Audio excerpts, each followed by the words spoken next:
Howdy, gang, and welcome once again to the Duct Tape Studios. I'm Jeff McAleer, your host here at the Gaming Gang channel. Thanks for joining me once again. Today, I am going to share my review of the Slipcase set for Dark Tower for Dungeon Crawl Classics from Goodman Games. This Slipcase set contains 3 books and it carries an MSRP of $109.99.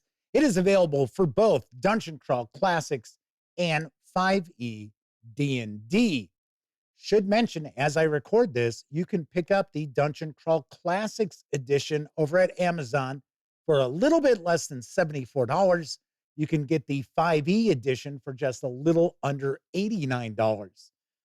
Not sure why there's such a big discrepancy. Maybe it's because Amazon figures, oh, well, we'll sell more 5e stuff. But still, you can save a little bit off of MSRP. Although we do know ordering books from Amazon is a crapshoot because you never know what kind of condition they're going to arrive in. And saying that, let's swing on over to the other camera because here I've got the Slipcase for Original Adventures Reincarnated Volume 7 Dark Tower. And it's got a ding. Boo, hiss, boo. That is all, though. So I kind of lucked out as far as the condition. Because this is not a review copy, I did not receive this from Goodman Games. A big fan of the channel and website sent along funds in order to specifically order this and bring a review to you. So big thank you to that contributor who wants to remain anonymous, but I know who they are. They know who they are. Big thank you to them. But keep in mind, this is not a review copy that I received. Also want to mention, we're not going to look at each and every page of the 3 books that are inside this, well, or come inside this. They're not in here right this moment, but we'll be looking at those in just a sec. But I do want to give you a good feel for what you're going to find inside. Lastly, Dark Tower is an adventure. All 3 volumes are adventure. So I am going to stay as spoiler-free as I possibly can. There are going to be some minor spoilers. But if you are a player, keep in mind, as I flip through, there are going to be some spoilers. You're going to see some things that will probably ruin some surprises of the adventuring. So I have warned you, could be some spoilers up ahead. There's going to be some minor ones anyway. All right, so this is the Slipcase. Very nice, very thick. This should hold up really well on your shelf. So nicely done there. We started seeing the Slipcase for Volume 7, Temple of Elemental Evil from Goodman Games, and very cool like that. I'm not sure if Caverns of Thracia, which is Volume 8, which is on the horizon, I'm not sure if that's a Slipcase or not. Don't know. We'll find out, hopefully. All right, so that's a peek at the Slipcase here.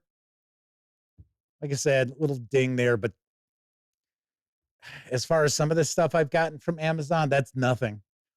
I mean, I've gotten stuff that looked like it was drop kicked around the block a few times.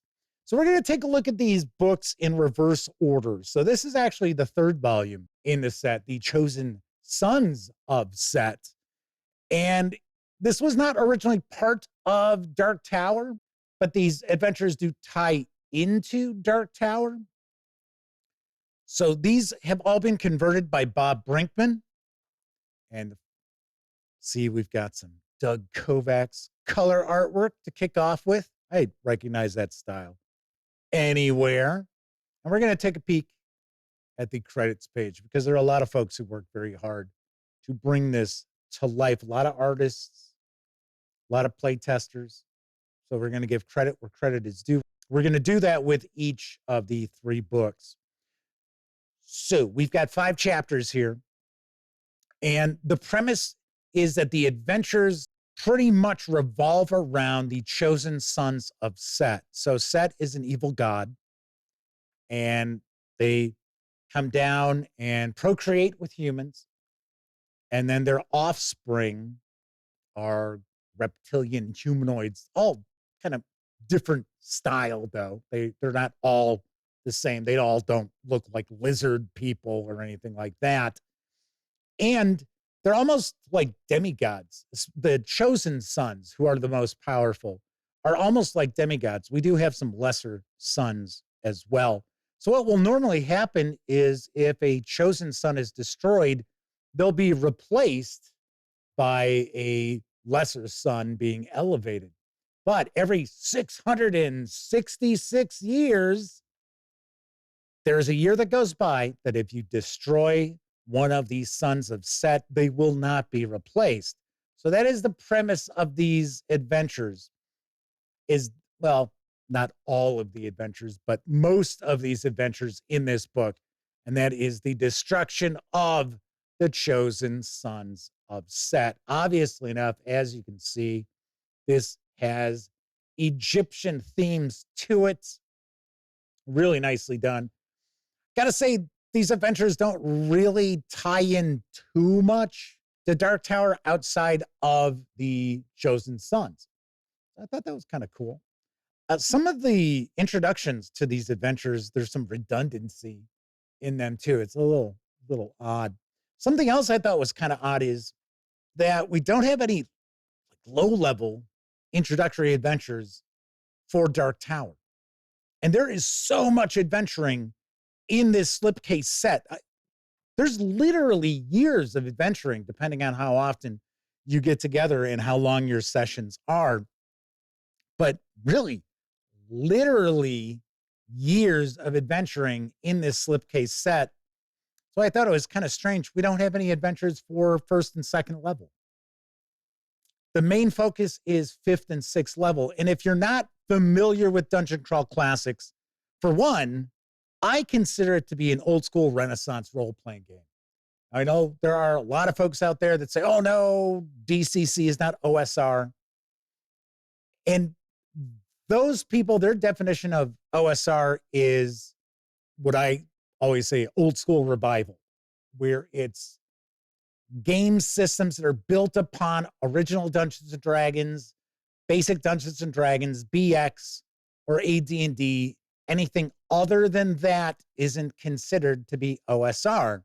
Whereas with me, I say old school Renaissance, and I'm looking for that old school mindset, the design approach, the approach to adventure design, what we're looking at as far as how your adventurers, how your player characters interact with the world. Whereas modern style role-playing games, fantasy role-playing games especially, your characters are pretty super heroic right off the bat. Old school Renaissance games, no, they're not. They may not necessarily be complete pushovers, but they are not super heroic, and they will advance in power. Just the style I like. I like also the focus on rulings over rules. So that is something, and player competency over character competency. I would rather watch my players look at each other, discuss, hey, you know, how they're going to approach something, ask me questions about the situation, as opposed to staring at a character sheet, trying to figure out, well, what one of these things do I roll dice for to try to do what I'm trying to do. But I do consider Dungeon Crawl Classics to be old school flavored, most certainly. So we've got one adventure in here that is for levels 3 to 4. We've got 3 chapters, I guess I'll say, not necessarily adventures. We have 3 chapters, which are 5 and 6, which is just like the main Dark Tower adventure. And then we have 1 10th level. And something else about DCC, if you're not familiar, the levels max out at 10. So a 3rd level character is essentially an AD&D or BX terms. They're really 6th level, maybe even closer to 7th level. So the fact that we have 5th and 6th level as pretty much our standard level of challenge throughout the vast majority of the adventuring really means that in D&D terms, 10th to 12th level adventures. So relatively high level adventuring is going on here. We've got a variety of appendices Here we've got some various different new spells, new magic items. We get some new patrons, and we get some really nice handouts. The handouts for Dark Tower are really well done. I like this quite a bit. All throughout, these adventures are solid. I wouldn't say that any one of these in the Chosen Sons of Set really jumps out at me, but they're good. They're solid adventures.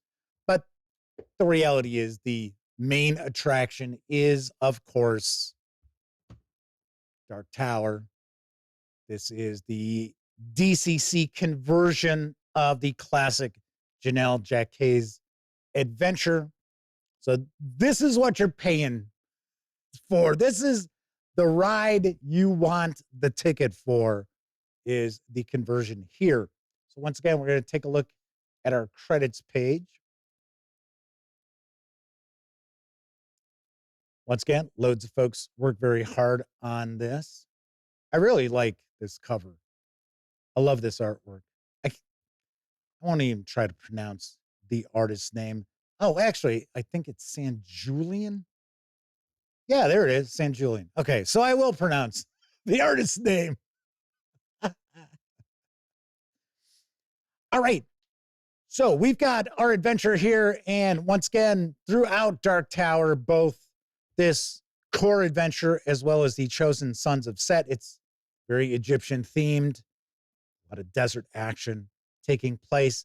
The premise of this is that the goddess Mitra, who is a good god, opposed to Set, the evil god, that this valley had been a sanctuary to Mitra, and there was actually a tower built which the worshipers would come to. And of course, the evil Set, their followers built a tower nearby it to oppose Mitra. And throughout their ongoing battle, these towers actually were buried. And above is the village of Mitra's Fist, which originally started off as a way for Mitra's followers to attempt to recover artifacts from the tower.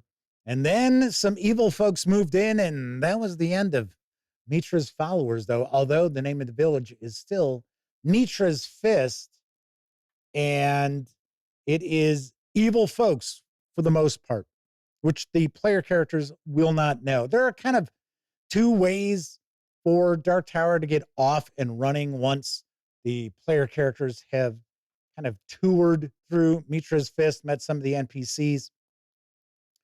They can kind of stumble upon the ongoing excavations, which the evil folks and their minions and monsters are in the midst of. So the player characters make their way down into the dungeon area themselves, or because Mitra's Fist is a village where people show up to stop for supplies or to rest for the evening and are never seen again, that they can actually be taken prisoner and find themselves in a lower level where they have had all of their equipment taken from them and go from there. I got to be honest, I would look to hopefully be going the first route, where the player characters, they don't have a good feeling about Mitra's Fist. They can tell that something is amiss, but all the equipment that they've earned, all their magic items, magic weapons, things like that, isn't taken away from them, because that can be a real bummer. I know a lot of folks, as far as against the slave lords, that is one aspect that they just hate about that adventure series for Dungeons and Dragons, is toward the finale when all their characters are thrown into a prison. Doesn't matter what they do, they're going to end up in the prison and everything's been taken from them. Yeah, it was new at the time, not anymore. So one of the cool aspects of Dark Tower, and one of the things that it's most famous for, is not only that it's a really interesting adventure with a lot of just excellent set pieces, is the fact that the dungeon, which includes a dungeon as well as these two towers, is not linear. Something that I think is really awesome about Dark Tower, both this reincarnated conversion as well as the original adventure, reading through that, is I would find it highly unlikely that two groups have the same experience in the same adventure, because there are so many ways for the players to navigate through this. There are areas that may never be seen, and they think, hey, well, you know what? We tackled everything. We got everything. And that's something else that's really cool about this too, is that your player characters don't have to go through each and every keyed location to really complete the adventure, or to have a feeling of completion and satisfaction that they have, you know, finished up the adventure. So I like that quite a lot. There is tons going on here. Something else that's very cool about Dark Tower is this is not designed with the assumption that the player characters will be good, or in Dungeon Crawl Classics terms, lawful. You can just as easily have a party of evil characters progress through Dark Tower as you would a party of good or neutral player characters. I love that. Now, granted, I don't necessarily like running games for evil parties. It's just not my bag of tricks, but I love the fact that it's there. I also want to point out that this is not simply the 68 pages of Dark Tower converted over to Dungeon Crawl Classics. There is loads and loads of content that has been expanded in this volume. So here we're going to see a lot of the important NPCs. One aspect of this that I'm not real keen on, some of these important NPCs, we don't get huge amounts of information about their motivations, which to me, I think is important to really bring NPCs to life, even if it was just a sentence in length. Now, having said that, we do get some information about the sort of tactics that they might utilize as far as combat. Speaking of combat, this is a deadly, deadly adventure. So you are going to see some character turnover, but it is not an unfair adventure. And this is also an adventure that rewards players for trying to think outside the box by not trying to just smash everything that they run across, try to trample down every challenge that they encounter, that they use their wits. They try to parlay from time to time.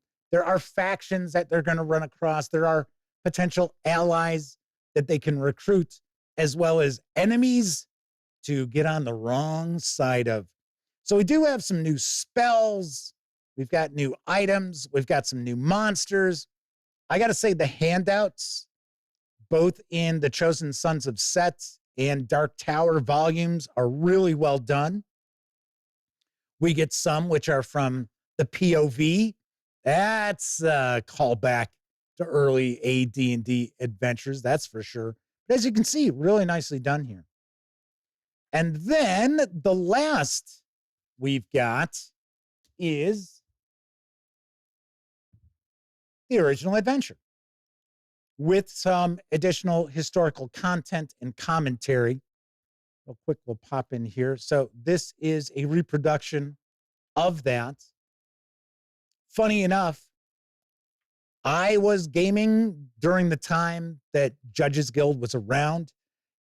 The hobby shop, or I should say it was really a game shop, my friends and I went to, at least one of the two that we went to, did carry Judges Guild releases. I bought one time. For the life of me, I can't remember what it was, but the production quality of it was pretty bad. It was very pulpy paper, and it was like typewritten pages. And I was like, wow, this certainly isn't like I'm used to seeing from TSR or Chaosium Inc. either.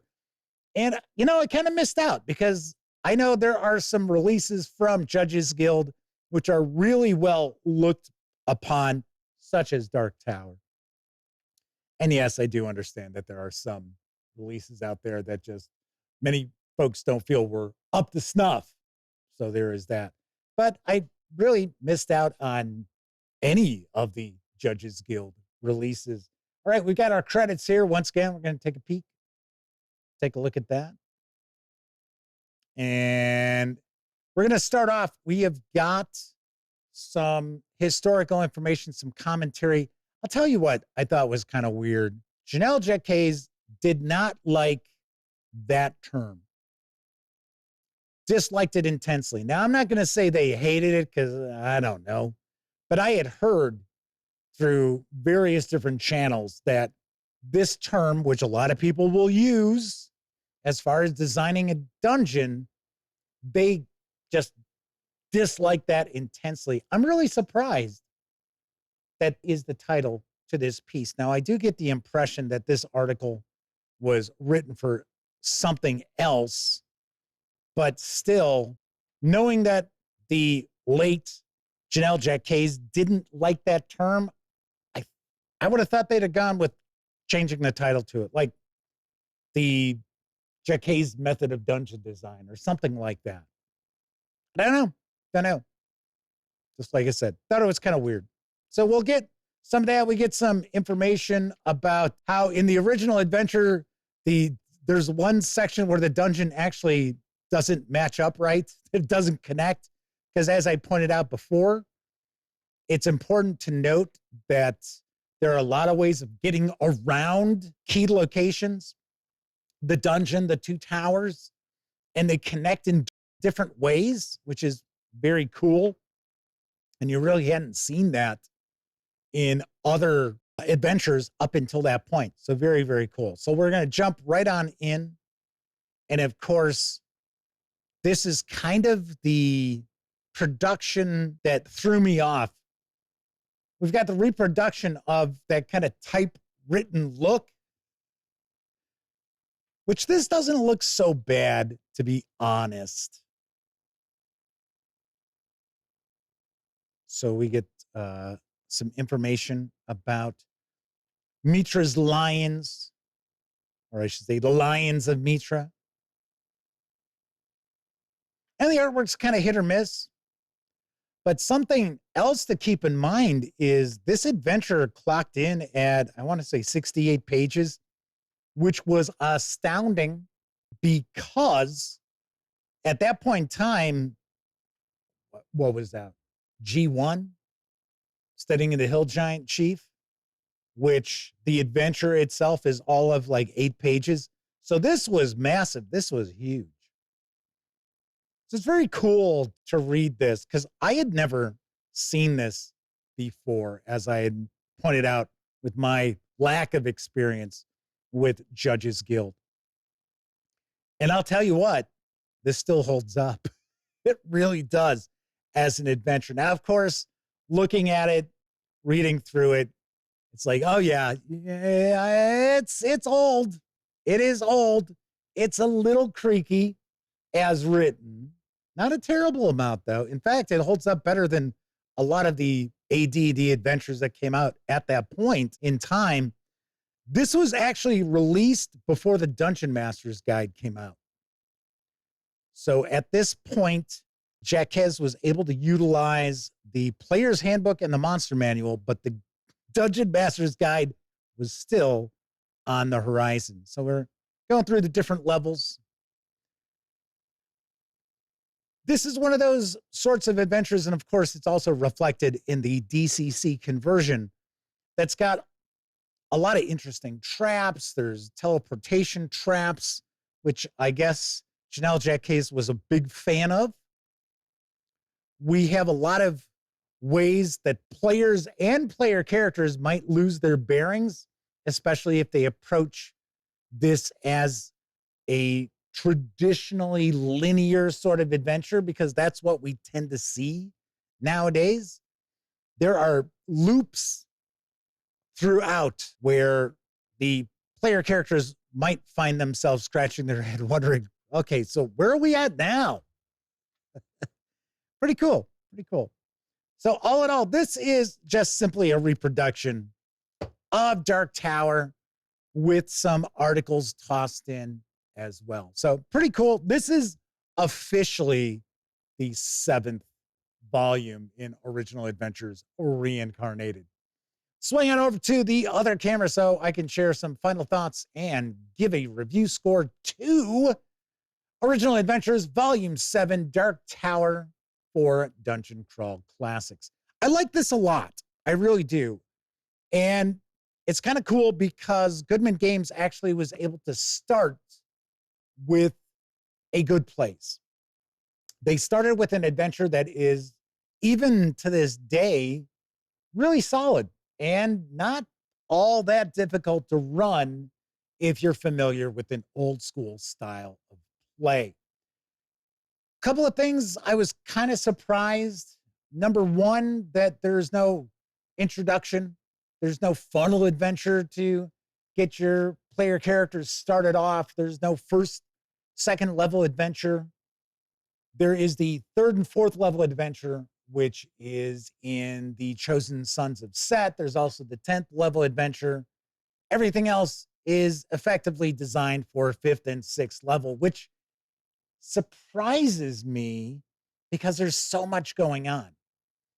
So weirdly enough, it's not necessarily designed as far as certain areas being for certain levels, which would make sense because there aren't any sort of artificial guardrails on where the player characters can go.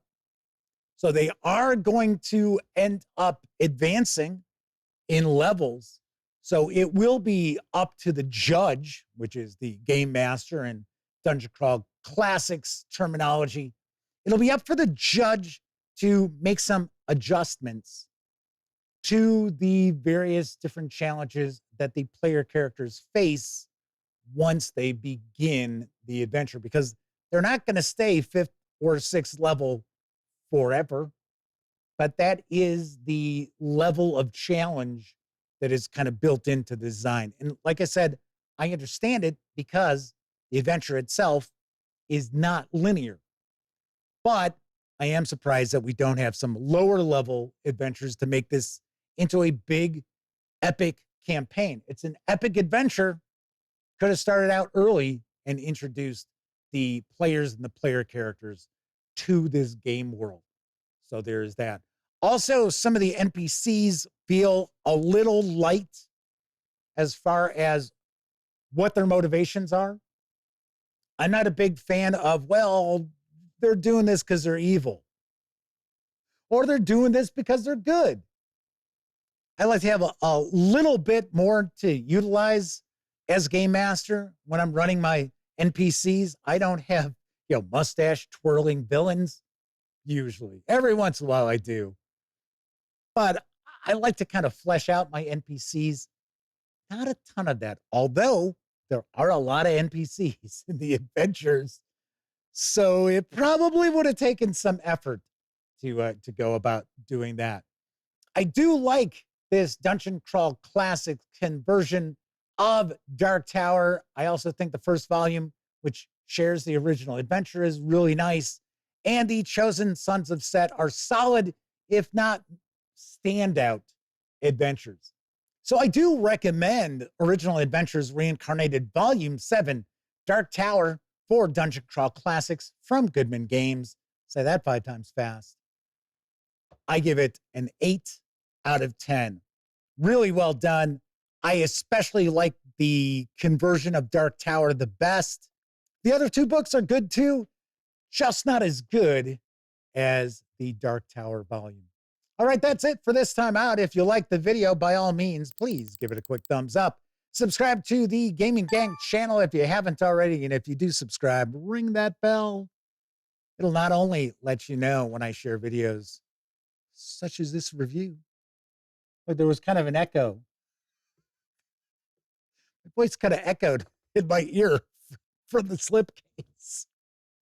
Anyway, if you ring that bell, it'll not only let you know about reviews such as this, it'll also inform you when my live stream, the Gaming Gang Dispatch, airs Tuesday, Wednesday, and Thursday evenings right here on YouTube at 7 p.m. Central. Of course, when you're not watching videos on the Gaming Gang channel, be sure to visit thegaminggang.com for all the latest in tabletop gaming news, reviews, and a whole lot more you are not going to find here on YouTube. You know the drill. Get your geek on at thegaminggang.com.